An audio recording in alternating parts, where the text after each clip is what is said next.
বগুড়ার শাহজাহানপুর উপজেলায় একটি আবাসিক হোটেলে স্ত্রী ও শিশু সন্তানকে গলা কেটে হত্যা করা হয়েছে।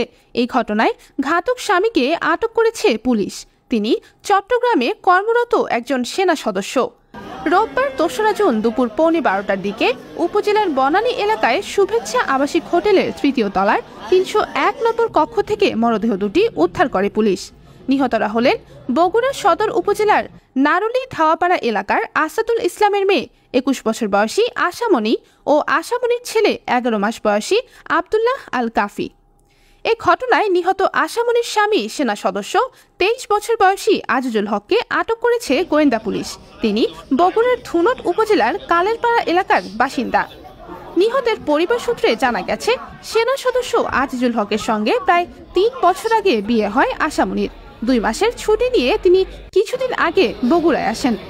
গত ৩০শে মে বগুড়া শহরের নারুলি এলাকায় শ্বশুরবাড়িতে বেড়াতে আসেন তিনি। শনিবার ১ জুন বেড়ানোর কথা বলে স্ত্রী ও সন্তানকে নিয়ে শ্বশুরবাড়ি থেকে বের হয়ে যান সেনা সদস্য আজিজুল হক এবং পরদিন ২রা জুন রোববার খুন ও আটক হওয়ার খবর পান তারা। এদিকে শুভেচ্ছা আবাসিক হোটেলের ব্যবস্থাপক রবিউল ইসলাম বলেন, শনিবার সন্ধ্যার পর স্ত্রী ও প্রায় ১ বছর বয়সী সন্তানকে নিয়ে ৩য় তলায় একটি কক্ষে ওঠেন আজিজুল হক। এরপর রাত ১১টার দিকে তিনি হোটেল থেকে বের হয়ে যান। ২রা জুন সকাল ১১টার দিকে হোটেল কক্ষে ভাড়া পরিশোধ করে আসেন সেনা সদস্য আজিজুল হক, কিন্তু তখন তার সঙ্গে স্ত্রী ও সন্তান না থাকায় আমাদের সন্দেহ হলে আমরা তাকে আটক করে থানায় খবর দেই। পুলিশ এসে দুপুর ১:১২টার দিকে ওই কক্ষের ভেতরে আজিজুল হকের স্ত্রীর গলাকাটা মরদেহ এবং বাথরুমে বস্তাবন্দি মাথাবিহীন অবস্থায় সন্তানের মরদেহ উদ্ধার করে।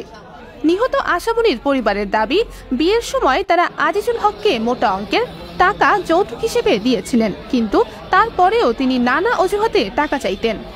শাহজাহানপুর থানার ভারপ্রাপ্ত কর্মকর্তা ওসি শহীদুল ইসলাম জানান, আজিজুল হক হত্যাকাণ্ডের কথা স্বীকার করেছেন। তাকে জিজ্ঞাসাবাদ করা হচ্ছে।